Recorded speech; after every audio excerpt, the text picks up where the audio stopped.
Welcome to Reading Public Library's Winter Warmers Extreme Cozy Edition. I'm Andrea Fiorillo, the head of Reference and Reader Services.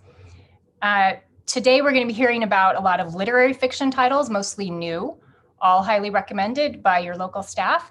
And to get us started, we are going to hear from Michelle, who is our assistant director. Good morning, everyone, or whenever you are viewing this. I am going to start with Beach Read by Emily Henry. Emily Henry's beach read is not necessarily a beach read, although it does have elements of one. There's romance, there's a beach, but there's so much more. Women's fiction writer January Andrews has arrived in a beach town to a house that she inherited from her deceased father, a house that she did not know existed till she receives a letter from her father's mistress stating that it now belongs to January. She is also in the process of writing a novel and has severe writer's block. While settling in, as she discovers that she lives next door to a former college foe, Augustus Everett, a serious literary writer who she would spar with at school. Each scoffs at the other's writing style, and they make a bet. Gus will try to write a happily ever after novel, and January will attempt bleak literary fiction. Each weekend after writing, they take each other on research trips to understand how the other gets their ideas. She takes him on a perfect first date field trip, and he takes her to interview surviving members of a cult. They are polar opposites. This book has smart writing with tough subjects that make this beach read far more than a little light reading. Stick around to find out if Gus and January finish their books and if they find romance. My next title is We Ride Upon Sticks by Quan. This was one of Time Magazine's 100 must-read books of 2020. The 1989 field hockey team from Danvers, Mass. Won the state championship. Was it pure sportsmanship or was it witchcraft? This fun, quirky story begins the summer before senior year for the teammates on the 1989 Danvers High School field hockey team. They have lost another game at the field hockey camp, and the members are tired of losing. So they take a page from their ancestors and pledge themselves to eternal darkness. On the notebook with Brat Packer, Emilio Estevez on the cover. They document all their misdeeds in this ever-expanding notebook, and to everyone's surprise, they begin to win games. Each chapter tells a story of each game throughout the season, and each highlights one of the teammates in the story. Little Smitty, who lives on a Danvers farm, Girl Corey and Boy Corey, Julie Min Colling and Sue Yoon. Each is dealing with her own demons, from sexuality, casual racism, to just growing up. The author was on the 1989-90 field hockey team, and yes, they did win the state championship that year, but no, they did not use witchcraft to get there. She based the coach in the book on her real coach at the time. The references to local North Shore spots and 80s nostalgia will grab your attention, and the book itself will make you laugh out loud. The formidable tall bangs of the 80s get a special mention as the claw, a very tall swish of hair with its own personality. This was one of the most original books I've read in a long time. Grab your stick and get reading. Transcendent Kingdom by Jessie. In Transcendent Kingdom, this is the second novel by Jessie. She wrote Homegoing. The narrator is Gifty, a neuroscience graduate student at Stanford. She is the first American-born family member from Ghana.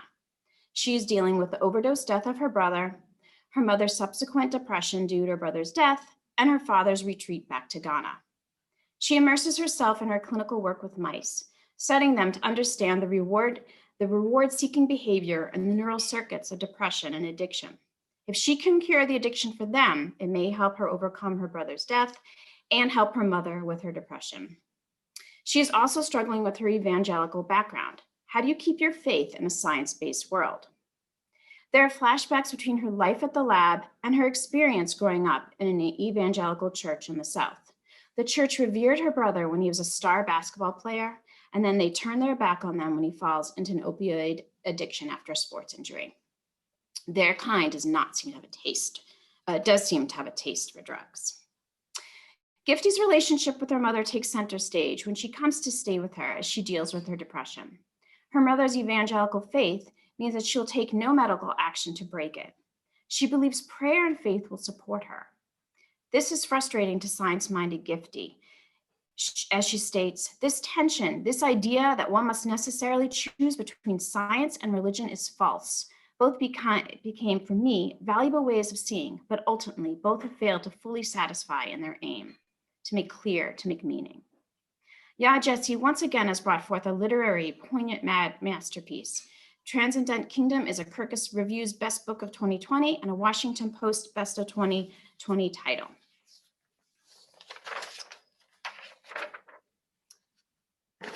Jet Setters by Amanda Eyre Ward. In Amanda Eyre Ward's latest novel, Jet Setters, Charlotte Perkins is a widow in her early 70s. She wins a contest for a Mediterranean cruise and invites her 3 adult children to come along as a way to rekindle their relationships. Each family member has their own set of baggage on this trip, and all of it comes unraveling as the cruise sets sail. Reagan, the youngest daughter, is married to a carbon copy of her overbearing father, a relentless bully, and she dreams of killing her detestable husband. She is estranged from her sister, Lee, after a blow at Reagan's wedding. Lee is the oldest and is a has-been actress who had last had success on a soap opera. She moves home under crushing debt, all the while telling her family that she's on the cusp of stardom.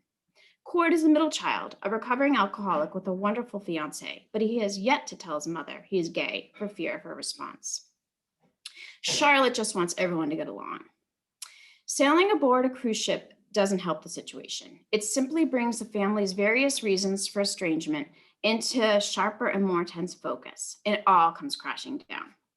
Ward writes with humor about the reality of relationships, the truths and the lies, and the ebb and flow of life.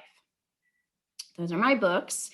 And now I'm going to introduce you to Senior Library Associate Alison Sloan from Collection Services, and she'll give you the scoop on all of her favorites. Hi, thanks, Michelle. Hi, everyone. My name is Alison, and I want to talk to you today about a favorite author of mine, Frederick Bachmann. You may have read some of his earlier books, Everyone a Superstar, A Man Called Uva, Britt Marie was here. Well, Anxious People Will Not Disappoint. He is at his best. This is the story of a failed bank robber who eludes the police by running away and escaping into an apartment, but unwittingly interrupts a for sale open house. And there's a group of strangers at the house that the robber ends up taking hostage. And the captives, as you might expect from Bachmann, are quirky people, including a retired couple that is just shopping around for an investment property, a very wealthy banker who has a lot of disturbing baggage that she will not reveal, but in due time, a pregnant couple who can't agree on anything, and a mystery man who has locked himself in the bathroom, and the reasons that unfold are pretty funny. Each of these characters, as with Frederick Bachmann's previous works, carry a lifetime of grievances and hurts and secrets and passions that are ready to boil over.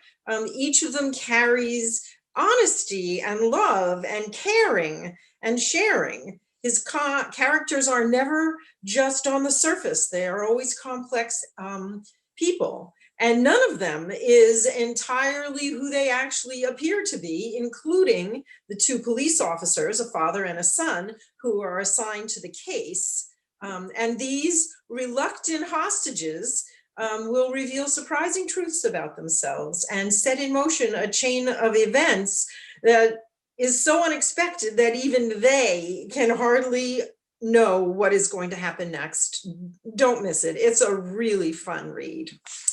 The next book I want to talk to you about is another favorite author, Sue Monk Kidd, and you may have read her book, The Secret Life of Bees. She writes beautifully. There's no doubt why she's a favorite. And this story is set in the early 1800s in Charleston, South Carolina. It's based on the true story of Sarah Grimke, the daughter of a very prominent Southern family, but it is fictionalized. And we meet Sarah on her 11th birthday when she is gifted a slave girl named Handful Grimke to be her personal maid. And Sarah believes she is meant to be something large in the world. She's not exactly sure what it is, but she also opposes slavery. And the idea of a gift of a person is very disturbing to her. But her parents are very much involved in the community and the philosophy of the time. And Sarah is very limited by the social and political limitations that her family and society imposes on her.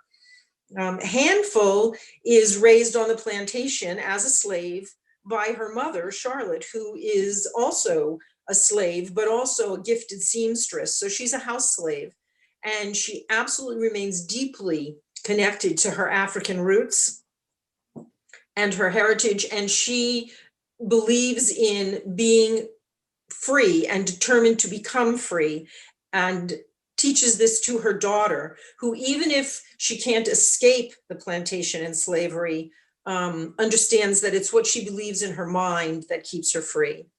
And the story follows Sarah and Handful through a complex relationship marked by guilt, defiance, estrangement. But each young woman through their life finds courage and a sense of self in the process as early pioneers in the abolition movement, but also coincidentally, simultaneously, the women's right movement. And it's a very dark period in American history with a lot of political change. And we see it through the struggle of these women for liberation and empowerment. And it's very relevant in our world today. So definitely enjoy Invention of Wings. And now I'd like to introduce Andrea. Hello, everyone. I'm Andrea from Borrower Services, and Magic Lessons by Alice Hoffman is my fiction selection. Full disclosure, Practical Magic is one of my favorite books, and I love the movie. So I was very excited to read this third installment of the Owens family. This is the prequel to Practical Magic and the Rules of Magic, and I would recommend reading all three at some point. Maria Owens is the matriarch and a powerful blood witch. She is found in the woods by Hannah Owens and taught the unnamed arts, which mostly center on spells of love and healing. Maria falls in love, becomes pregnant, and is abandoned by the man who promised his love to her. The book really picked up for me when Maria follows him from an island to Salem. I am a big fan of books set in this area, and I like reading about places that I recognize. History buffs will enjoy reading about the politics, religion, and social issues of the 1600s. It's during this time that Maria's daughter comes of age and veers sharply from the path of magic that her mother follows. This classic mother-daughter struggle helps to ground a story filled with enchantments, signs, and symbols. Hoffman makes us see that Maria, for all her magical prowess and ability to see the future, can be quite blind in her personal relationships.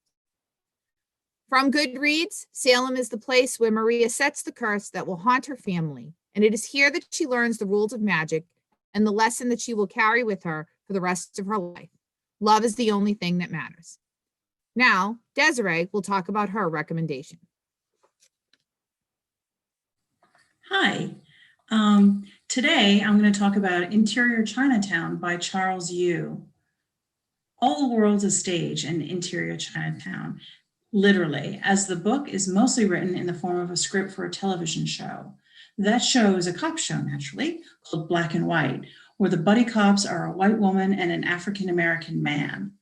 The show set in Chinatown's Golden Palace restaurant, and our hero is Willis Wu, a bit player whose minor roles include generic Asian man, delivery boy, and disgraced son. His goal is the pinnacle recurring role of Kung Fu guy. Reality and the world of the TV show are fluid in this novel, and the script framework provides a new way to understand the devastating effects of bigotry, as well as an exploration of Asian American identity. For all the struggles, there's a lot of dark humor here and touching family drama. It's all wrapped up in a fast-moving satire. Interior Chinatown was the 2020 National Book Award winner for fiction, and the judges who called it wonderfully inventive said, by turns hilarious and flat out heartbreaking, Interior Chinatown is a bright, bold, gut punch of a novel. I say you should dig in. And next, I'll introduce you to Lauren from Borrower Services. Thanks, Desiree. My first book that I'm going to talk about is called Hamnet by Maggie O'Farrell. I actually didn't expect to like this book as much as I did, but I got some good reviews and I like to change things up, so I decided to read it. It's a historical fiction about the family of William Shakespeare, and the book is named after his son. In Shakespeare's time, Hamnet and Hamlet were kind of interchangeable names. So in the book, his son's name is Hamnet. But the story is really about the entire family. Both Shakespeare and his wife, named Agnes in the story, but known by most of us as Anne Hathaway, they both enter their marriage seeking an escape from their current life situations. Though they are deeply in love, their relationship is not what either of them really imagined. And this is an incredibly rich story, and it's extremely plausible. I could absolutely believe that this is the real account of their lives, which makes it a very successful historical fiction. My next pick is called How Much of These Hills is Gold by C. Pam Zhang. This is a heart-wrenching story about two orphaned sisters making their way through the gold rush west. After their father dies, sisters Lucy and Sam set off on a journey. Their father has always said that they're a family of adventurers, and they bravely attempt to take on this persona as they set off. As the sisters travel, we learn more about what they desire to leave behind in their lives, as well as what they seek ahead. And there are strong themes of home, family, and belonging that are relatable to everyone. I will say that it was tough for me to get through the first 50 or so pages because there's a bit of somewhat gruesome imagery, so just know that, but it was entirely worth it. I really enjoyed this book. My next pick is called These Ghosts Are Family by Maisie Card. This is a story about a Jamaican family, and it's written in a similar style to Homegoing by Jessie, which Michelle had mentioned, the author. So it bounces back and forth between stories of interconnected family members. And the story begins with a man named Abel who starts his life and family in Jamaica and then moves to England, fakes his own death, and starts all over. It's an incredibly interesting cast of characters, some of whom I liked more than others, but I find that always makes for a good reading experience. This book touches on a lot of thoughtful topics, such as generational responsibility and questions like, what does it mean for us if our ancestors did bad things? Are we responsible for that? Throughout the book, there are numerous reckonings with the past and actions of both the self and family members. And this is this author's debut novel, and I really look forward to reading more books from her. And finally, I have The Invisible Life of Addie Larue by B.E. Schwab. This author typically writes fantasy, and though there's magic in this story, it feels very realistic, so I don't really consider it a fantasy, but it will definitely transport you. It's a beautifully written story with wonderful imagery and excellent characters. The story asks the question, would you make a deal with the devil? And it begins with a typical kind of fairy tale trope of making a wish and having it backfire. The main character, Addie, wishes to be free from her small town life and impending marriage. And for the mere price of her soul, she's given immortality, but no one she encounters can ever remember her. So despite this limitation, she attempts to leave her mark on the world. And after 300 years of immortality, something unexpected occurs that has the opportunity to change her life. Ultimately, the story is about hope, beauty, and the magic of seeking new experiences, and I really loved it. Next up, we have Eileen. Take it away, Eileen. Okay, thank you, Lauren. So my first book is Perestroika in Paris. Perestroika is a racehorse who one afternoon finds that her stall door is open, so she leaves and she walks to the city. She encounters a dog named Frida who knows how to survive without attracting attention. And they meet a boy, ATN, who is a lonely 8-year-old orphan living in an ivy-walled house in relative seclusion with his great-great-grandmother. Now, add to that mix a few birds, a haughty raven, and 2 ducks. This novel of talking animals might normally be relegated to the children's section, but in Jane Smiley's hands, it becomes a fun, heartwarming story of overcoming prejudices, hardships, fears, and together finding hope and love. It's a fun, light read. It's a fun, light read. And Jane Smiley is a best-selling novelist, and you might be familiar with some of her other books, including 1,000 Acres, which is a 20th century reimagination of Shakespeare's King Lear, and also the Last 100 Years trilogy, which is a family saga. So I recommend her writing, and that is Perestroika in Paris, Jane Smiley. My next book is The Margot Affair by Sanaha Lemoyne. What if you were the love child of a secret affair? Maybe you are, but to make matters even more difficult, what if both your parents are well known? And this is the circumstance of 17-year-old Margaret Louvre. She is the love child of a high-ranking French politician and her mother, Anouk, a successful actress who has been his paramour for the past 2 decades. Margot lives with her mother in Paris, and although her father is part of her life, his identity is secret. And then when, by chance, she and her mother see her father's wife at a cafe in Paris, Margot starts to question her parents' unconventional relationship and her father's double life. She begins to feel insignificant and lonely as she has no one to confide in. And this changes when what she does in a very reckless act, hoping to destroy her father's marriage so that he would come live with them, she leaks the affair to a journalist, David Perrin. This backfires, and it only alienates her father while destroying the lives around her. Struggling to understand these losses, Margot turns to David and his wife, Bridget. She's on the edge of childhood and adulthood. Margot looks towards Bridget for guidance and validation while becoming infatuated with David, a recipe for disaster. This is a dramatic coming-of-age debut novel of a young girl dealing with loneliness and heartbreak and coming to terms with her family and the consequences of her own actions. That's The Margot Affair. The next one is Redhead by the Side of the Road by Ann Tyler. Ann Tyler has written another signature style novel of ordinary people and their ordinary or not so ordinary lives.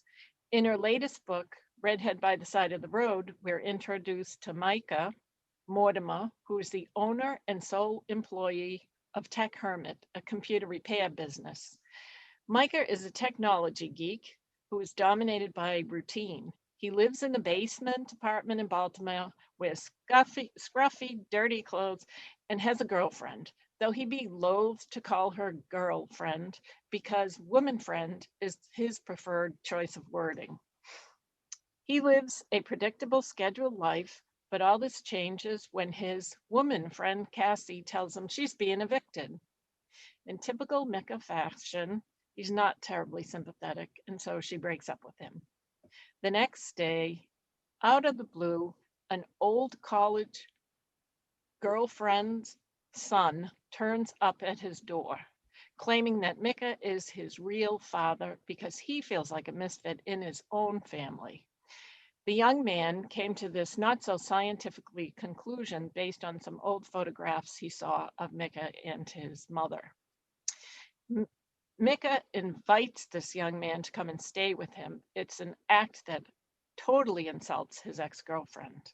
I'd say this book is starting to sound not so ordinary, as Micah's life, which was once meticulously organized, is completely disrupted. But maybe change is exactly what he needs. That's Redhead by the Side of the Road by Ann Tyler. My next one is Virgil Wander by Leif Enger. Virgil, prolific user of adjectives and owner of the Empress Theater in the fictional town of Greenstone, Minnesota, lives an ordinary, predictable life. Until the day his car skids off a bridge and in a perfect cinematic arc plunges into the frigid waters of Lake Superior. He's rescued, but when he is released from the hospital, Virgil is still concussed, and he discovers the old tenant, as he refers to himself prior to the accident, has been replaced by a new Virgil who finds the world around him unfamiliar and, much to his chagrin, no longer has a firm grasp of adjectives. It's not until an elderly maker and flyer of kites named Rune comes to Greenstone in search of his lost son, who was a much-loved, eccentric young minor league pitcher with a fastball that was so unpredictable and uncontrollable that it had its own nickname, the Mad Mouse, that Virgil begins to piece together his own life and the history of the people in this former industrial town. You really can't help but like Virgil and the other cast of very quirky, lovable characters. If you read and liked A Man Named Oive by Frederick Bachmann, or Eleanor Oliphant is Completely Fine by Gail Honeyman, you may like this. And even if you haven't read them, I highly encourage you. You may enjoy Virgil Wander. I'm also going to recommend Leif Enger's debut novel, Peace Like a River. He wrote that about maybe 15 years ago or so. It's a story of an 11-year-old asthmatic Reuben Land and his unusual family as they journey across the frozen badlands of Dakota in search of his fugitive older brother. So that is the end of mine. So I'm now going to turn it over back to Andrea. Thank you, Eileen. Thank you, everybody. Okay, so these are my top 3 fiction picks of previous year, starting with If I Had Your Face by Frances Cha. Set in contemporary South Korea, the plastic surgery capital of the world, where an estimated 1 in 3 women go under the knife before the age of 30. Cha's vivid characters, who include Kiri, a surgically enhanced stunner who pours drinks for rich businessmen in an exclusive bar, Miho, an artist who dates the scion of a prominent family, Ara, hairstylist gone mute after a savage beating who obsesses over a K-pop star, Sujin, who saves her money to undergo a jaw-narrowing procedure that will leave her struggling to chew, and Wana, a newlywed whose pregnancy forces her to confront the darkness of her childhood. Despite difficult circumstances, If I Had Your Face is warm and entertaining. Cha's impressive debut has a biting wit and an eye for absurd glitz. This book is a little like a poorer cousin to Crazy Rich Asians, but with more depth. All right, next up, Sugi Bane by Douglas Stewart. Would you like to immerse yourself in a tragedy not of 2020's making? No thanks, was my first response as a reader. I wasn't in the mood for fictional tragedy from any era. However, I was soon won over by this unforgettable novel. Agnes Bane is gorgeous, proud, and a hopeless alcoholic.